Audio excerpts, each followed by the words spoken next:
আসানসোলে অনন্যা কমপ্লেক্সের বাসিন্দা দেবদীপ চ্যাটার্জির মৃত্যুর ঘটনায় গ্রেফতার করলো আসানসোল দক্ষিণ থানার পুলিশ।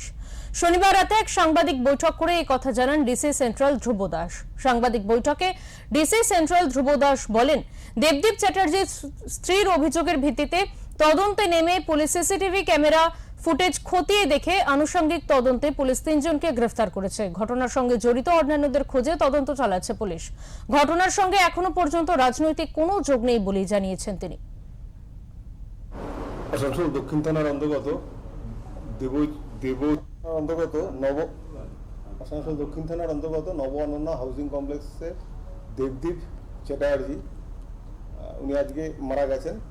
তো ওনার এই মৃত্যুর ওপর একটা মার্ডার কেস স্টার্ট হয়েছে ওনার ওয়াইফের কমপ্লেনে, এবং সেই কেসে আমরা 3 জন অ্যাকিউজড, যার মধ্যে 2 জন এফআইআর নেমড আছে, তাদের আমরা অ্যারেস্ট করেছি।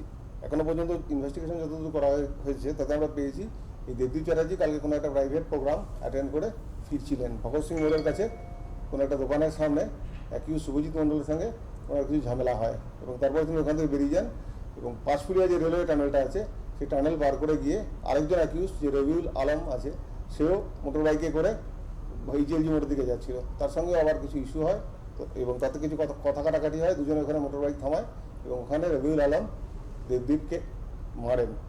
তো মারার পর কিছুক্ষণ পর দেবদীপ আবার নিজের মোটর বাইকে করে ওনার হাউজিং কমপ্লেক্সের কাছে চলে যান। তো হাউজিং কমপ্লেক্সের মেন গেটের বাইরে আবার রবিউল আলম এবং অন্যান্য অ্যাকিউজরা ওখানে পৌঁছয় এবং ওকে আবার মারে। তো ওখানে আমাদের দেবদীপ চ্যাটার্জিকে আনকনসিয়াসভাবে পড়ে থাকতে দেখা যায়। তো দেবদীপ এবং অ্যাকিউজ রবিউল আলম দুজনেই মানে মদ্যপ ছিল, এবং দেবদীপের ফ্যামিলি মেম্বাররা ওর কী টাইপের ইঞ্জুরি আছে এটা বুঝতে পারে না। তো ওরা মদ্যপ ছিল, ভেবেছে যে এমনি এই অবস্থায় আছে, মদের ঘরে আছে, তো ওরা ওনাকে নিয়ে ঘরে চলে যায়। এবং আজকে দুপুর পর্যন্ত যখন ওনার সেন্স আসছিল না, তখন ওনাকে নিয়ে একটা হসপিটালে যায়, প্রাইভেট হসপিটালে, যেখানে ওনাকে ব্রড ডেড ঘোষণা করা হয়। তো তারপরেই আমরা ঘটনার কথা জানতে পারি এবং সঙ্গে সঙ্গে আমরা ইনভেস্টিগেশন শুরু করি। বিভিন্ন সিসি ফুটেজ কালেক্ট করা হয়। তো সিসি ফুটেজ থেকে আমরা যে লোকগুলোকে আইডেন্টিফাই করেছি, তাদের মধ্যে 3 জন অলরেডি অ্যারেস্ট হয়েছে, আরও কিছু লোককে আমরা আইডেন্টিফাই করতে পেরেছি, তাদের খোঁজ চলছে।